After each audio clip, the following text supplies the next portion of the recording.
The following program was made possible by the generosity of those who have determined to hold fast to the true Roman Catholic religion, as expounded by the Roman Catholic Church before the disasters of Vatican II and the so-called New Mass.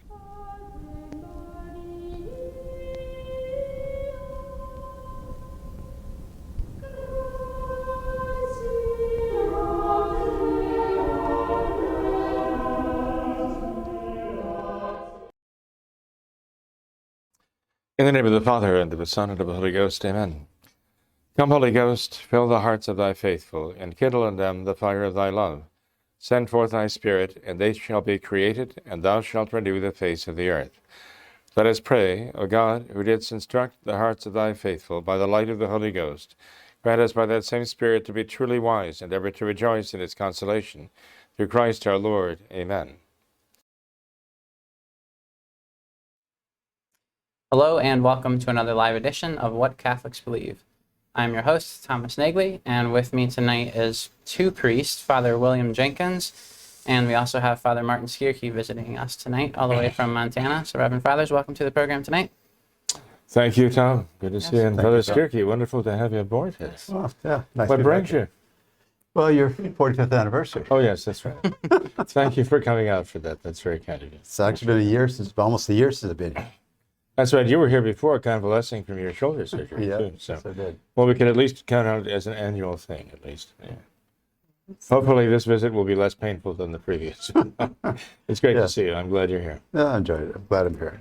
Yes, it's great to have you both on the program tonight. We have several viewer questions that we wanted to get to tonight. Some of them revolve around a shared theme of, should we say, Francis and Novus Ordo and the sedevecantism question. Of course, a recurring theme on the program. So I thought I would just read through some of these viewer emails one by one and ask for a response from both of you tonight. So this first one, this viewer writes in and says, since Francis has taken office, we have witnessed his numerous satanic attacks on Catholic tradition. In light of these obvious attacks, I was wondering if you think that the quote-unquote dogmatic sedevacantists may be the most logical position in these times of the great apostasy. I understand that you may not want to kick a dead horse, but it may be helpful to many to discuss the different degrees of sedevacantism and suggest which one makes the most sense with regards to Francis. Have either of you ever heard of these degrees of sedevacantism? I've never heard of degrees, but I presume they're talking about those who think he's material pope and a informal pope, and that I think that's what they must be referring to. I don't know. Okay. Father Jenkins? Degrees, I don't know. There are different species that are referred to as sedevacantism.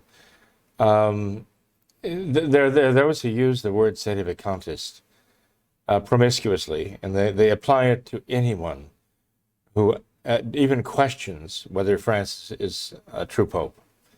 And but the fact is that there's a great difference between the position of one who holds that Francis is not a valid pope. He's not a true pope, and he's absolutely certain of it, and he holds it as a dogmatic position. On the other hand, a person who says, I personally believe that Francis is not the pope, but I realize I don't have the authority to declare it such, and as it were a dogma of faith, and someone who says, well, I tend to think that Francis is not Pope. I have my serious doubts about him. And on the other hand, somebody who says, well, I don't know whether Francis is the Pope, but I think I'd better give him the benefit of the doubt, if there is a doubt. There's a very big difference among those positions, even though, let's say, a clergyman of the Society of St. Pius X would just, as I say, promiscuously brand them all sedevacantists. They're not. There's a substantial difference among those positions. And the question is, I believe when this question is asking for the degrees of sedevacantism, I assume that's what he's speaking of. And I assume he's asking for us to comment on these various positions and see which is the most, as he says, what the most logical position to hold. So with that, I turn the floor over to Father Skierka to explain this to us here.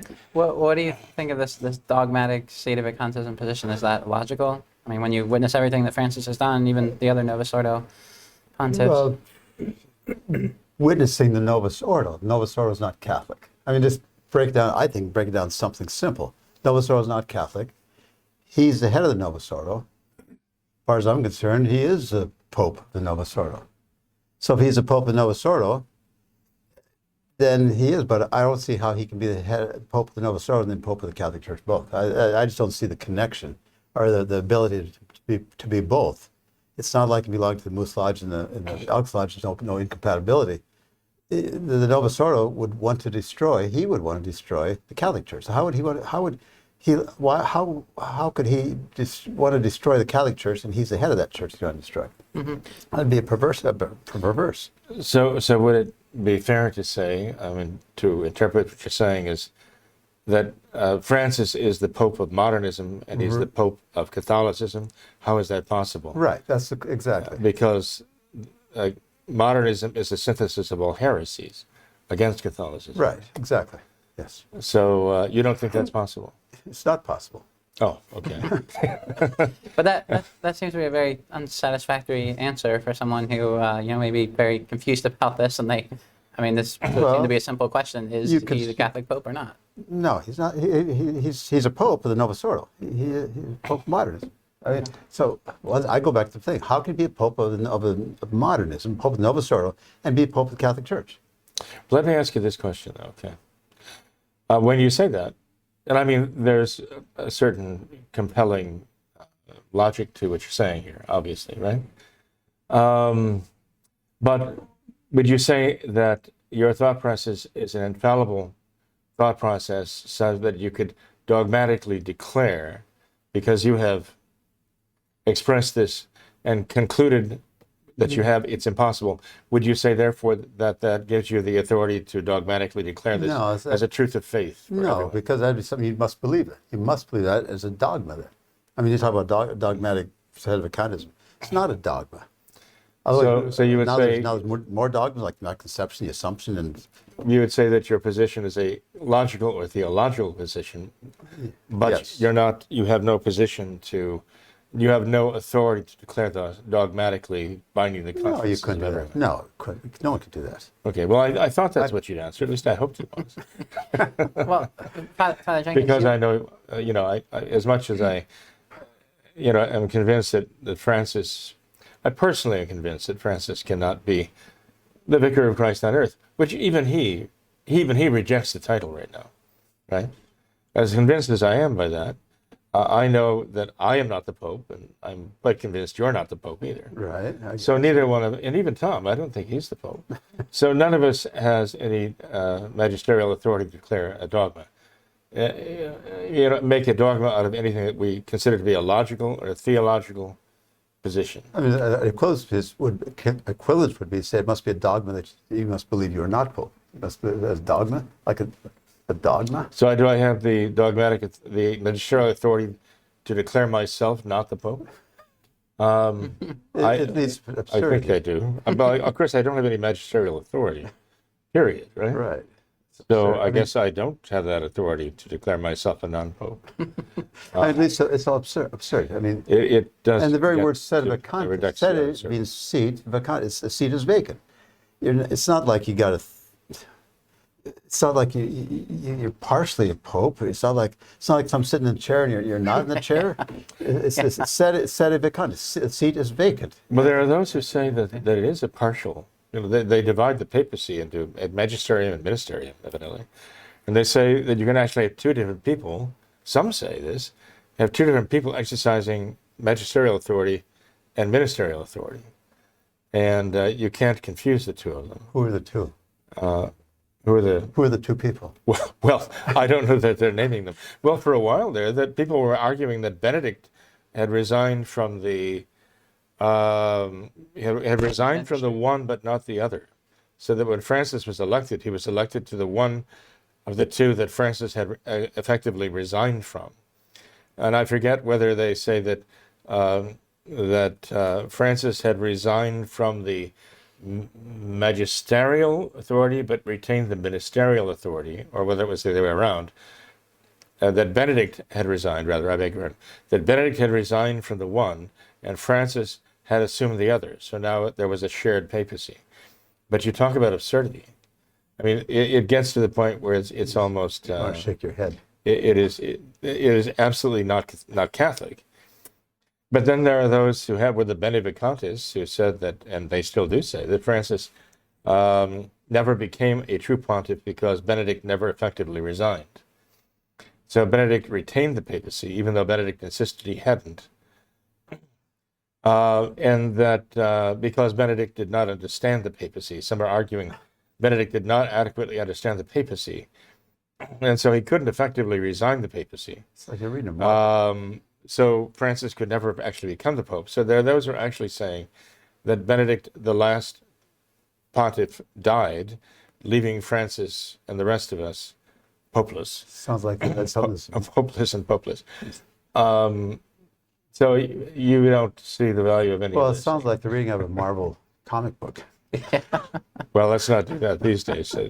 Or whatever. But, but he says here, he asks if the dogmatic sedevacantist position is the most logical position right now, in light of what he calls Francis's satanic attacks on Catholic tradition. I would say yes on that. Yeah. You would? I guess. I mean, it's the most logical position.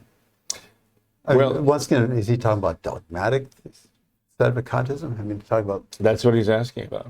I don't think you can say that. I don't agree with it. I agree with the logic of the sedevacantism part. I Right. believe that is a logical position to hold. But you cannot declare it as a dogmatic. But it's not logical to say, I have a dogmatic authority to declare that. That's not Right. logical. Right. That's my argument with dogmatic sedevacantism.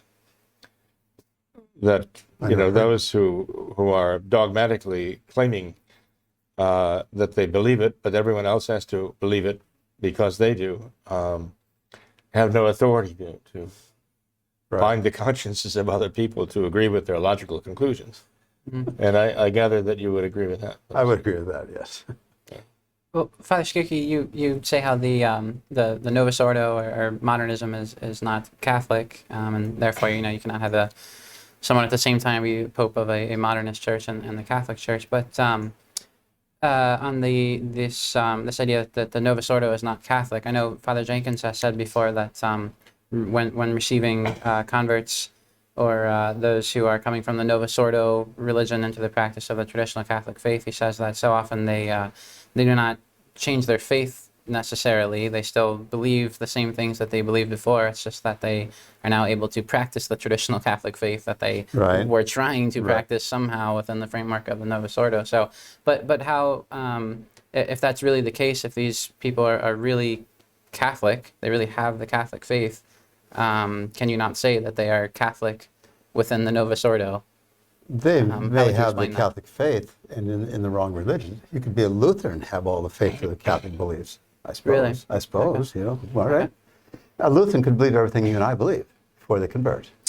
Hypothetically. Hypothetically. But the trouble is, someone who, let's say, leaves the Novus Ordo to be traditional, Right. does it because he realizes that the faith that he holds, It's not that is the Catholic faith, does not correspond to the religion he's practicing Right. in the Novus Ordo. In that religion, yeah. And he finds that the traditional Catholic faith corresponds to what he actually believes. Yeah. Yes. So, what would you consider that person a Catholic if they are still within the Novus Ordo? They believe. Catholic in belief, Yes. but I mean, suppose you had somebody who was, as Father Skierka says, a Lutheran. And suppose he's going to Lutheran church and singing for the Lutheran hymnal and all the rest, right? But he's reading the Catholic catechism, and he's becoming gradually convinced that the Catholic catechism is the truth. And he comes to actually believe it. Yet he goes to the Lutheran church one or two or three more times before he actually acts upon what he believes. So let's say he believes what is in the Catholic catechism. He believes that is the truth. But he's still actually practicing Lutheranism. Right. You could say in faith, he believes as a Catholic, right? Yeah. But the religion he's practicing is not Catholicism, right? Right. It's opposed to Catholicism. Right. So what does that make of someone in that position? Hopefully a convert, right? Hopefully convert. I mean, that would be the step. You'd have to, Person would have to act in good conscience to. right. If you know something, if he comes to realization that his religion, where that religion he's in is wrong, he would have to leave. He couldn't stay there. Yep. Well, but you've had many converts come to your door. Would you say this, Father Skierka, that when the convert comes to your door, it's because he already believes that the Catholic Church is the true church? Yes and no. In some cases, no. Because they want to marry a Catholic, and the Catholic doesn't want to marry a non-Catholic, so they want to come look into the Catholic faith, so they don't know anything about it. Okay, but do they present themselves as converts? No. Okay. I've had one But some of them recent, actually. one recent didn't present himself as a convert. But when those who come and say, Father Skierka, I want to convert to the Catholic faith, Okay. would you say that most of them, some of them, any of them actually already have the faith in terms of they believe that the Catholic I think of faith one is the case truth? where I don't think there was any, just that they didn't like they apparently didn't like what they had. And and what they heard about the faith sounded more logical, more reasonable. And so they wanted to know more about it. But have they decided to convert at that time? But see, that's my question. If somebody says, I want to convert to the Catholic faith, I want to be received into the Catholic Church, are they at the point where they've already made it that act of faith? I've never had them actually say that to me. I don't know if you have or not. I haven't had actually had anyone put it quite that way to me, but I have had quite a number of converts who've come, and it's very clear to me that they've already decided that the Catholic Church is the true church. Right, you had that, yes, I've had that, yes. And so they've already to that extent made that act of faith that what the Catholic Church teaches is the true. And willing to accept all that they don't know yet, they must believe. Yes, implicitly they already accept it. Right? Well, that's what I've found. And then going through the catechism with them, they take it right in. You know, it like answers a void in their knowledge, but they've already allowed for the fact that this is the truth. Right, yeah. So they already have, you know, made, in a sense, that act of faith necessary. Yeah, probably to move forward, but they have to learn the actual truths of the faith, right, before they can be received into the church, of course. Right. Anyway, that's my experience there. But you know that is an anomaly. What Tom is asking about, you know, if you have somebody who is actually believes one thing and is practicing another, and feels that there's a tension, that there's something not quite right. There's like a contradiction between what they believe and what they're practicing. Right. Like somebody who has the traditional Catholic faith still within the Novus Ordo, recognizing there's something wrong here. Right. And when they discover the traditional Catholic religion, they say, that is the practice of what I believe. Yeah, I can see that. Well, it's a very fascinating discussion. Another viewer question, though, I wanted to read. This viewer says that he saw a video on the internet which described Francis as the most public heretic in the history of the world, and consequently the worst criminal in the history of the world. Worst what? The worst criminal in the history of the world, since he's leading millions upon millions of souls to eternal damnation. Can this be true? Can Francis be the most public heretic or the worst criminal in the history of the world? That's tricky. It's like, you know, there's parallel examples that over the years people thought that the world was so bad, the world was going to come to an end. Sure. And it never did. And is he the worst one? Is he worse than Luther? Worse than King Henry? Or worse than, you name it, Nestorius or whoever? I don't know. Is he worse than that? I don't know. I mean, look at the time of St. Athanasius. The whole world went after heresy. Yeah. Well, not the whole world. The whole known world. A lot of it. A lot of it. Yeah. 80% of the 80%, whatever. Yeah, but effectively. But in our time, certainly he is. I know, did he compare worse than others? Probably, I'd say so. But is it worse than others? I don't know. I mean, I don't know. Well, you take a pope who attacks the faith. We have a precedence of that Well, yeah. in Honorius, right? And how the church condemned him after his death, right? Dug his body up and threw in the Tiber. I think of Saint it. Leo the second, right? Yeah. Condemned him, and the church regards Saint Leo the second, who condemned Pope Honorius the first as a heretic 40 years after his death. Saint Leo was a saint. It is a saint today.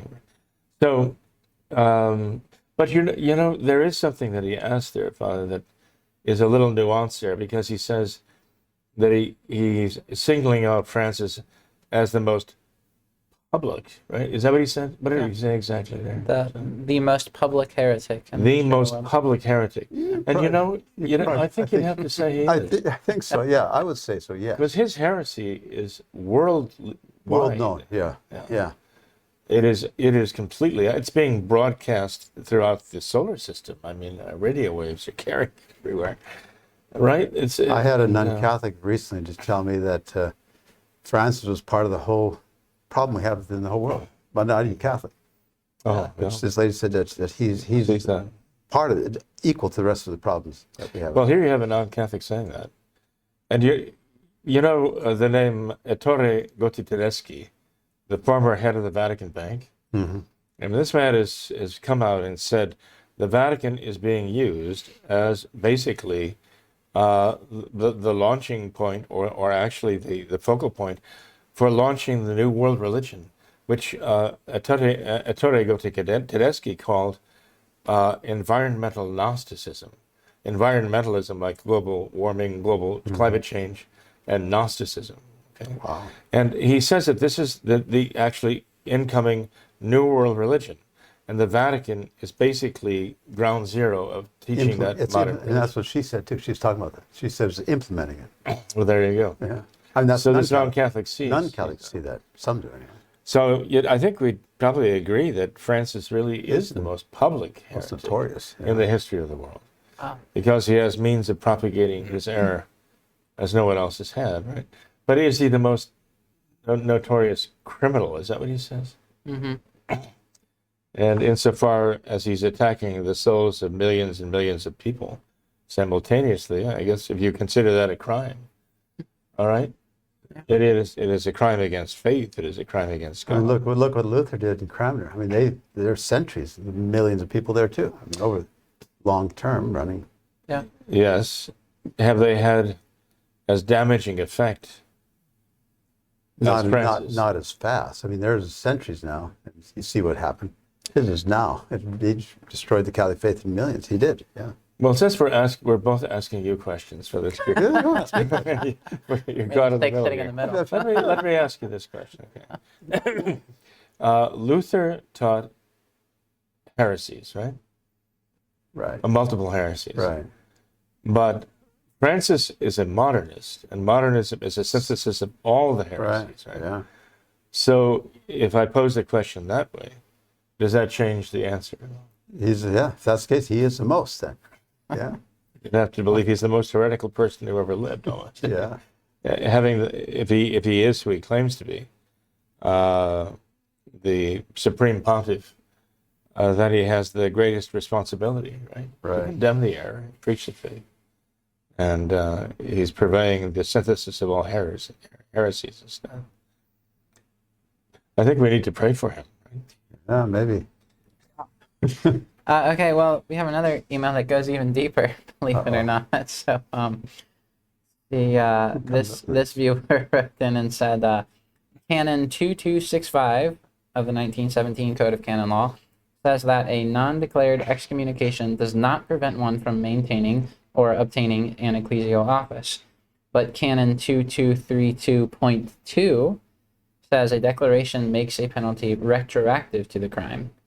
So given these canons, could one hold that the Vatican II popes should be presumed to be popes while still believing that some sort of declaration could later nullify these papacies due to heresy? Perhaps sedevecantism rather than dogmatic sedevecantism. New term there, sedevecantism. Any thoughts on that? There you go, Father Jenks. Turnabout is fair play here. What do you think, folks? That canon, I don't know the canon. I'd have to look it up. This guy could look it Well, up. I'll read it to you. Okay, save me the time, right? Brought this is Abo and Hedden, the Sacred Canons, in 2 volumes, a very reputable canon law commentary. And regarding that, regarding these canons that this gentleman, if it is a gentleman, I assume, is citing. 2265. Yes, let me see here. I thought I had them. You have Boywood here. Commentary. Yes, well, there you go. You got it? Well, here's 2265. Canon 2265, okay? This is actually what it says. Every excommunicated person is deprived of the right to elect, present, or appoint, is denied eligibility for dignities, offices, benefices, ecclesiastical pensions, or any other post in the church, is disqualified for promotion to orders. So the first point that the gentleman makes is contradicted by the canon itself. It seems to be, yeah, because he talked about maintaining ecclesiastical office or obtaining an ecclesiastical office. Here it says, It says that he is deprived of the right to elect, present, or appoint. Is denied eligibility. He's misquoting the canon or misinterpreting or whatever. Well, see, this highlights the problem. You have people who are not canon lawyers, canonists. They have perhaps never formally studied canon law, but they pick up a copy of the code and begin to expound upon it. And in the seminary, I think my first year of canon law, we did the first 20 canons, I think the first year. 20 canons in the first year. Yeah. I think that's what we did, right? Yeah.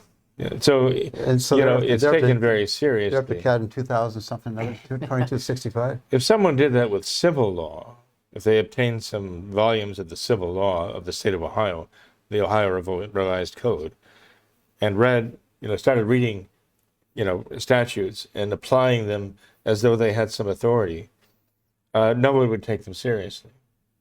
And yet, from the very beginning of the changes back in the 1960s, and 50s even, there were men like William Strachey who were citing canons of the Code of Canon Law like they were going out of style. They get a commentary and there they go. Actually, at that time they were going out of style.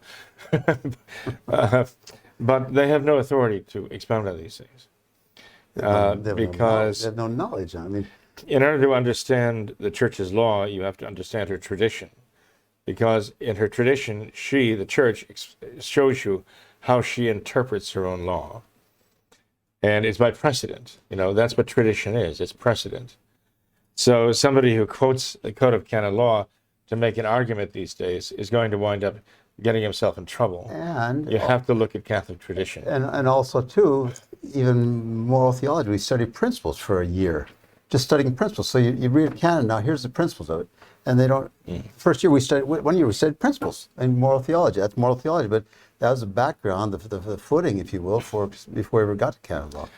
So they're lacking that. They just don't have the background. They just and don't. They don't even know that they don't know. That's the problem. You don't know what you don't know. So it's very dangerous. People who are trying to make an argument, like John Salsa, quoting canon law, they shouldn't be taken seriously. They have no concept or clue about what they're talking about. They don't understand the principles behind the law to begin with. And so they can really, really mislead people just because they have the air of authority because they're reading from the commentary or Code of Canon Law, but they're totally misapplying it. And the only way to apply the law correctly is in the light of Catholic tradition. And that's what canonists learn. And by the way... And we're not even canonists. And we're not even canonists, nor are we even theologians, right, in the strict sense of the term. So, but even if you were a canon lawyer, you would still only be a lawyer.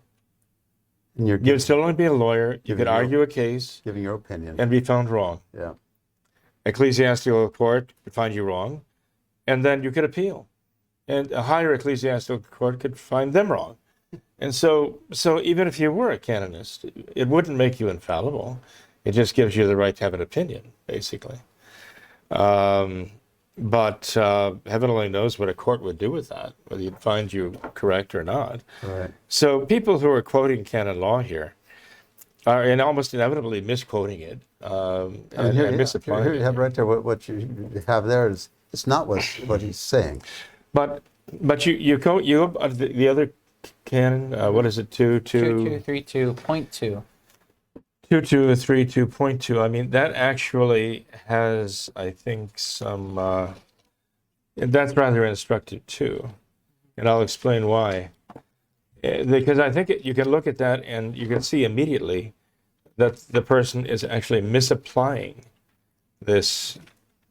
And here it is, Canon 2232, and the effective penalties imposed by anticipatory sentence. Okay, that's what it's entitled here.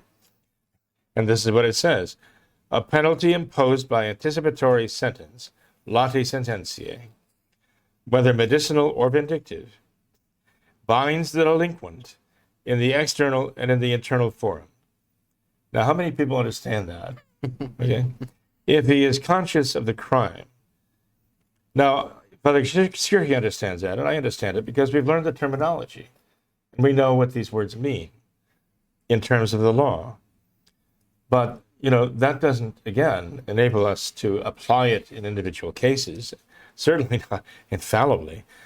However, before the declaratory sentence is pronounced, the delinquent is excused from the observance of the penalty whenever he cannot observe it without defaming himself.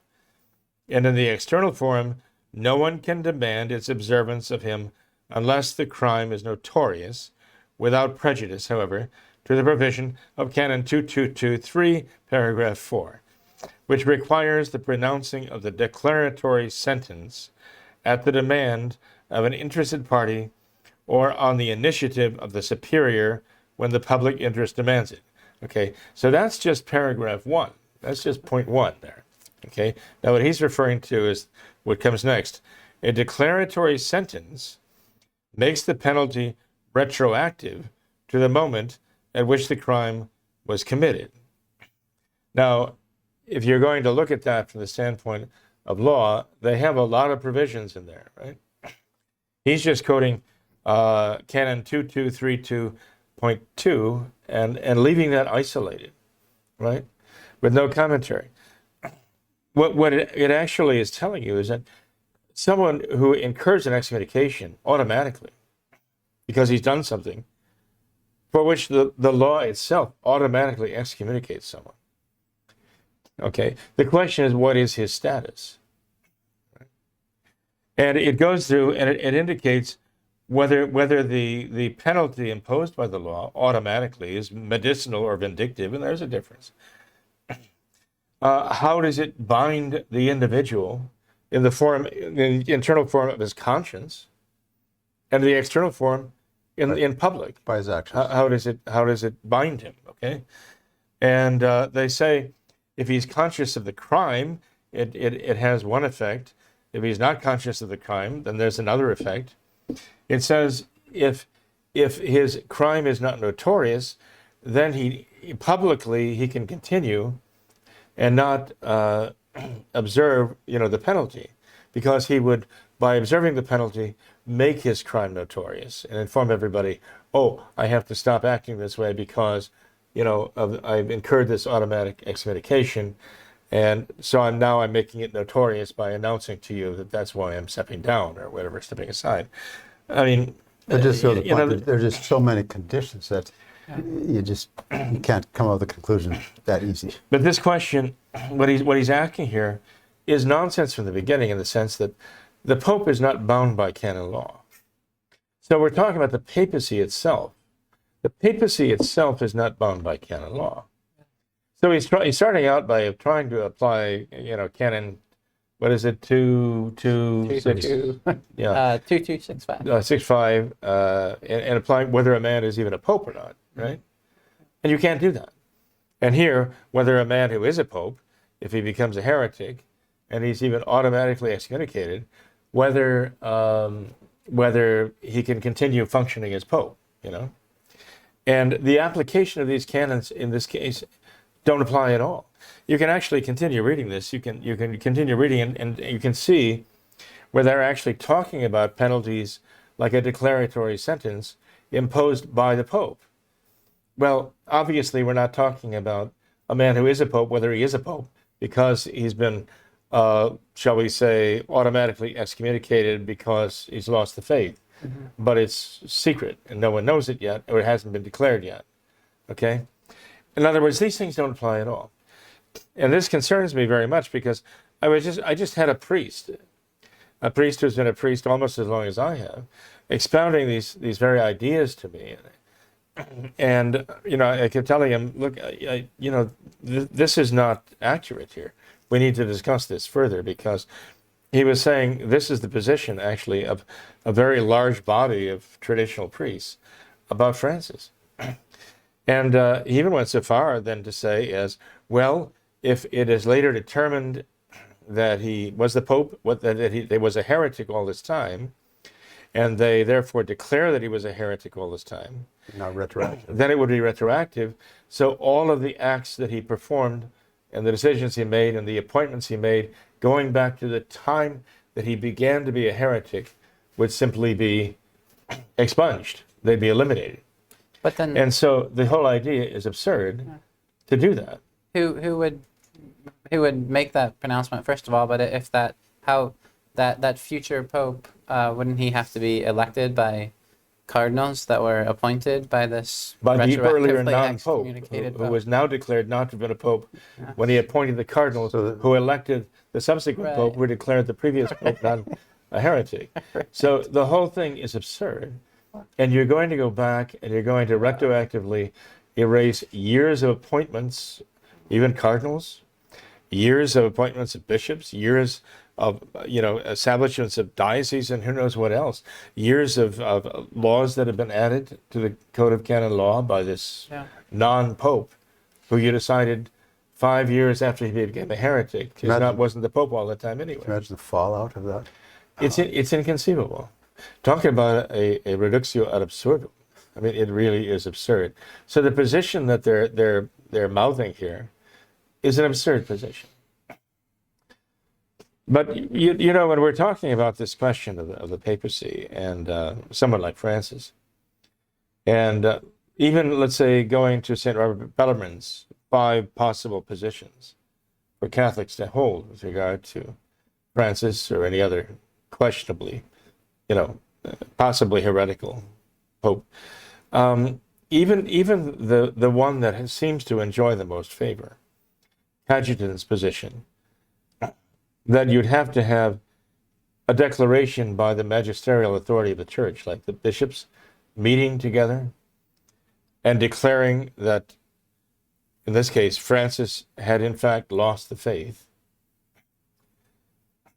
and therefore had died, technically speaking. He had died effectively, and he had not been the Pope for the previous year, 2, 3 years, as long as they say he had been a notorious heretic.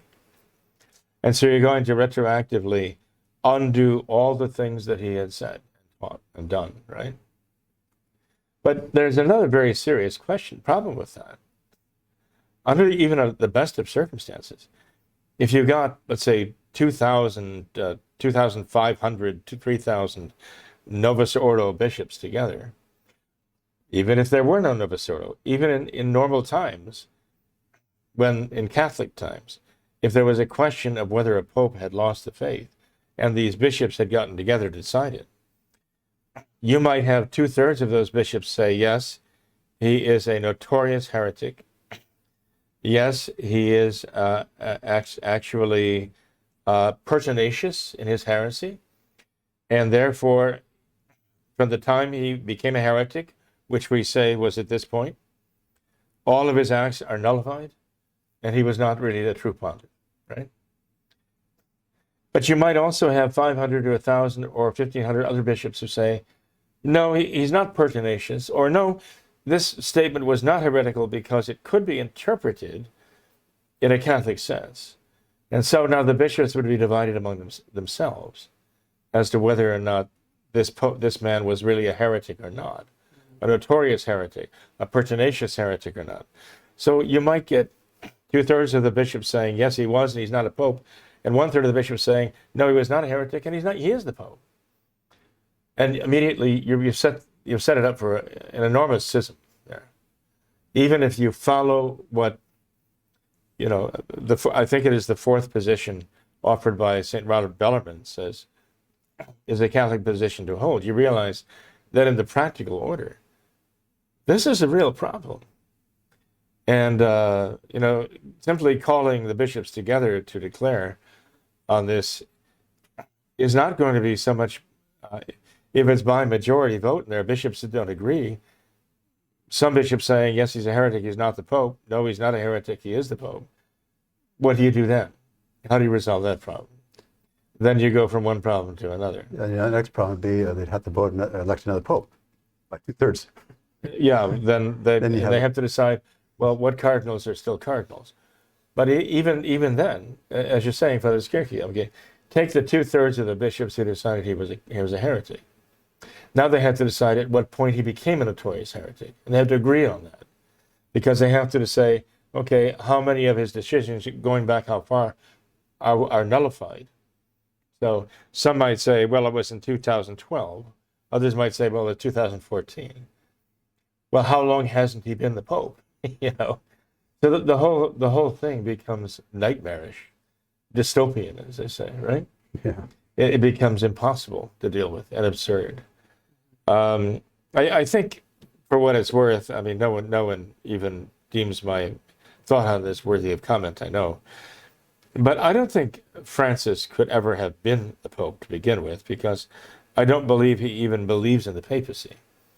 If you read what he himself has written about the papacy, notably what he wrote when he launched his synodal church, right? On the 50th anniversary of Paul VI establishing the synod. And during his own synod on the family, Francis issued the document in which he outlined the synodal church, the place of the people, the place of the bishops, the place of himself.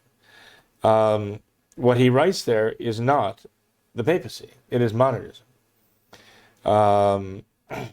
If he believes that the place of the papacy and himself as the Pope is to do what he writes in that document, that is not what the papacy is all about. Interpreting the faith experience of the people as it comes to him through the bishops, interpreted by the bishops, that is not what the papacy is all about. It's actually the antithesis of the papacy. It's like the anti-papacy. And yet this is what Francis says the papacy is.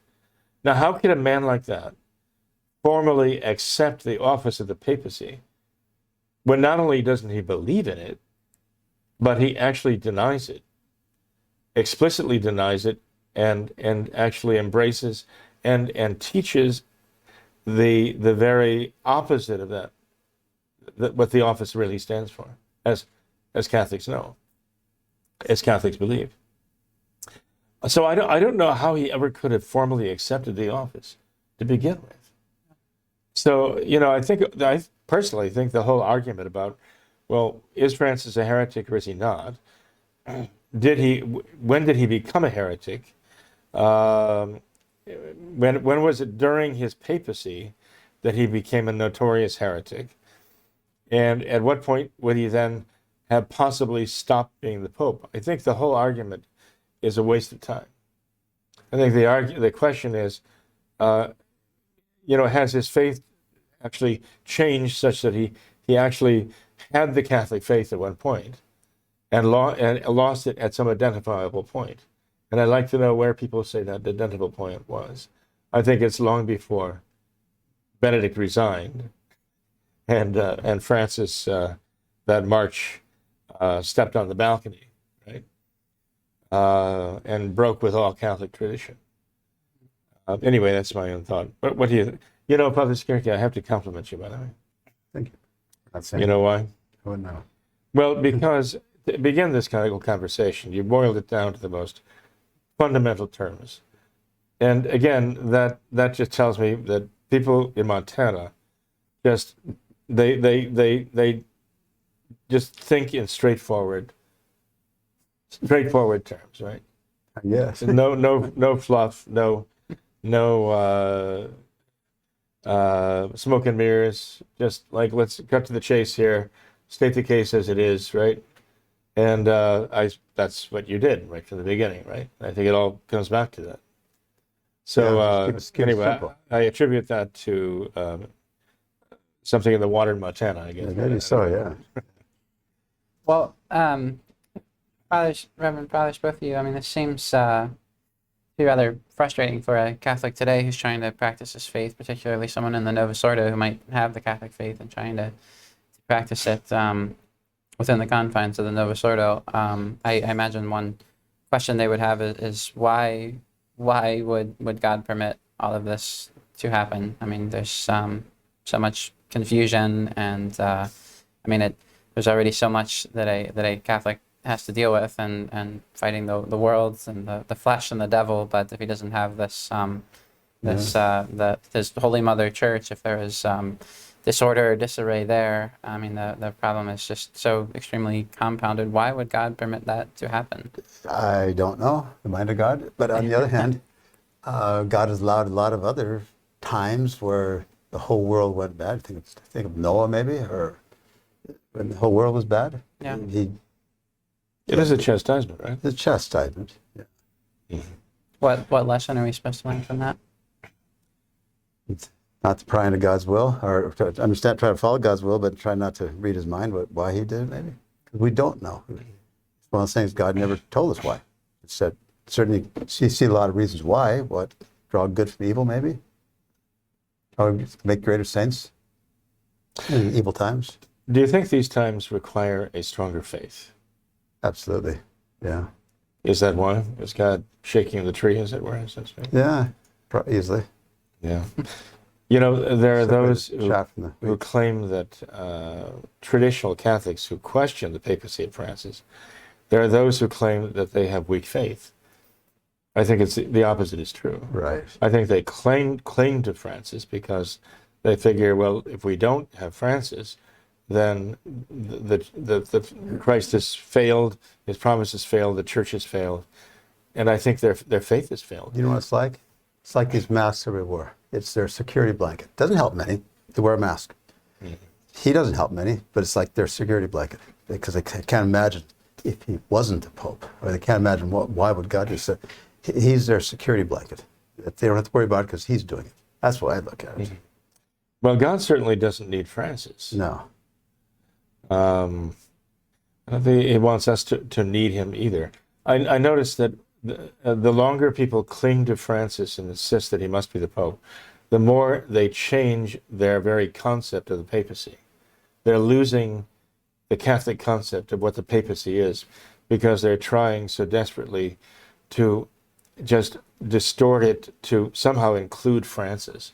You know? And I think somehow, too, that instead of the faith, either you are a Catholic or not, they would give him a grading point of 60% or something, or 70%. Now 75 is Catholic now. Good enough to be Catholic. It's good enough to pass. Catholic by degrees. Yeah. And so Pope by degrees. Yeah, I guess. There's that, maybe. Who knows? Well, again, you know, that comes down to changing the concept of the papacy. Right. You know, when you start doing that, as they started changing what it is to be Catholic, that you're in partial communion.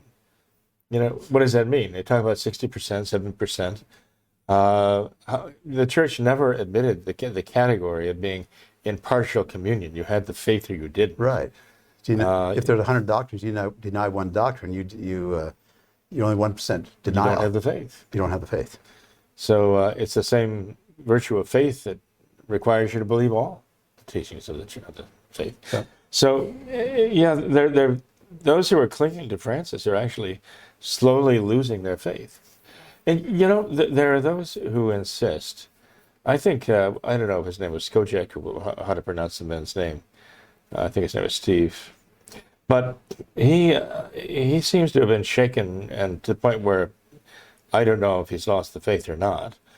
He was the man who was managing the 1 Peter 5 website at one time. But, you know, he seemed to hold this position, and I think he's not the only one. I think there are quite a few that say, look, Francis is recognized by the moral universality of Catholics throughout the world, and so it's infallibly true that he must be the Pope, and you must accept it, and you can't question it, because that moral universality of the Catholic people recognize him as Pope, and that makes him the Pope. Right. But, you know, again, the argument doesn't hold water, doesn't hold holy water. I mean, you've had all these years of Vatican II and modernism, and the Catholic people have lost the sense of the faith largely. I mean, they've been, let's face it, they've been modernized. They've been deceived by Vatican II. Many of them do not even know the fundamentals of the faith. I mean, let's face it, Pope Pius X warned in 1906 that a great many of the Catholic people, even in Europe, did not know enough of the Catholic faith even to save their souls, the fundamental doctrines of the faith. And with modernism after Vatican II, the situation did not improve.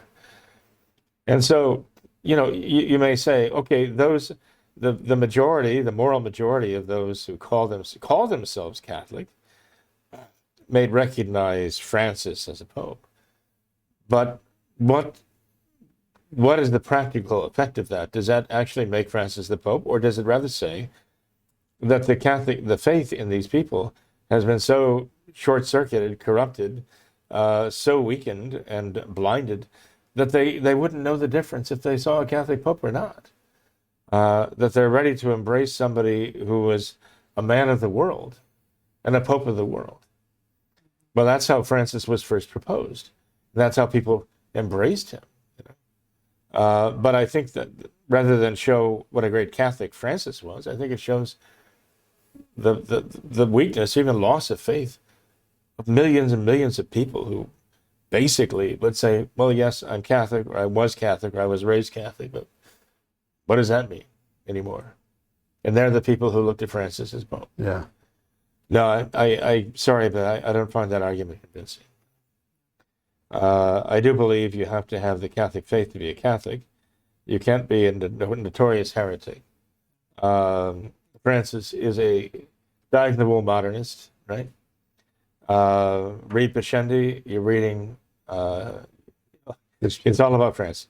His playbook. His playbook, yeah. So, in any case, but Tom, I know we wanted to look at those questions because they all came in and basically, I guess, arrived more or less at the same time. Mm-hmm. Yeah, revolving around the same question. we have a couple more, Father, but I think they might diverge from this topic a little bit. So I thought maybe we could end there, if you wouldn't mind. We had a very profitable discussion and answered all of the questions, so I'm sure we'll have no more follow-up questions whatsoever. One question you were getting at, though, and I'd like to hear Father Skierka answer this. Okay. Is what should a Catholic do in these confused times? If he doesn't really know whether Francis is the Pope or not, what should Catholics do? Well, I can tell you a couple of things. I've known back years ago when people quit going to Novus Ordo, as this first started changing. I've seen some, they quit the Novus Ordo, but they started looking, trying to find, and they'd drive a distance, do whatever they had to do to be able to find a Mass, go to Mass, and to preserve their faith. Then you had those who saw it was coming and they just did nothing. They'd washed their hands for it, they walked away, they did nothing. And the consequence of that is that their children didn't know the faith, they weren't baptized, their grandchildren, they don't even call themselves Catholic, they used to be Catholic. So if they'd have to do something, they got to do something to preserve the faith. You know, what they do years ago, couldn't go to church, they started looking, they started shopping around. Then they started studying. They started not canon laws. They started studying their Catholic faith. They started knowing their Catholic. They started practicing it. They started praying, getting together, praying the Rosary, all the things they were doing. I'm just thinking of what my parents did back in the 60s and 70s, earlier. Mm-hmm. But they have to start knowing their faith and practicing their faith. Get a stronger faith. Well, you know, when you say that, I hear kind of an echo in a sense. There was a gentleman, a Catholic priest named Don Moore, or Lawrence. No, it's Don Moore. M-U. Yes, his first name. Yeah, Don. No, Moore. his first name was not Don. Charles. Don Charles, Moore, okay. I think, yeah.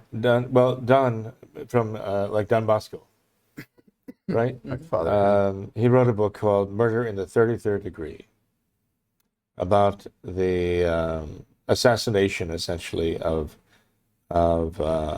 Luciani, Pope John Paul II. John Paul I, actually. First, Okay, I yeah. guess that's how the world would know him. And it's a very interesting book about the Masonic intrigues and in the church and the efforts of Archbishop Gagnon to expose them, right? But this Don Murr actually was watching our program for some time, and we heard from him. We're very happy to hear from him. It took a certain amount of courage for him to write the book that he did now, and it made quite a loud report. Kind of unfortunately these days, even amazing news like that tends to fade all too quickly with the media the way it is. But someone asked Don Murr, well, given the situation of the Masonic infiltration of the church and the corruption of the faith and all that's going on, what's the first thing a Catholic should do? You know what his answer was? Get the catechism. By that he meant the old traditional catechism. Learn the faith. That's the first thing. Learn the faith, right? And what you just said here, I think, basically came down to learn your faith. Yes. Then you'll know. Only then will you be able to know what to do. Right. Yes. Absolutely. So you would agree with that? Mm-hmm. Yes. Well, I had to think about what Don Murray said, and the more I think about it, the more I agree with it too. Okay. So anyway, so that's what you're here for, and that's what I'm here for, right? Okay. So people who learn the faith. That's right. Well, thank you both for being here tonight, Father Skierka. It's great to have you back again. It's my pleasure. Yes, thank you. Father Jenkins, thank you again, of course. And Sir, blessed, Sam, thank you. blessed 45th anniversary of ordination to the priesthood. Thank you very in the much. coming days. And looking forward to the celebration and the solemn high mass that we'll have here at Immaculate Conception tomorrow. Looking forward to that, and God bless you both. Thank you. Thank you very Thank much. you. Thank you as well to all of our viewers for watching this episode of What Catholics Believe. Until next time, we ask that you all remember the words of Our Lady at Fatima, to consecrate yourselves and your families to the Immaculate Heart of Mary, and to pray and do penance. Thank you, and God bless you.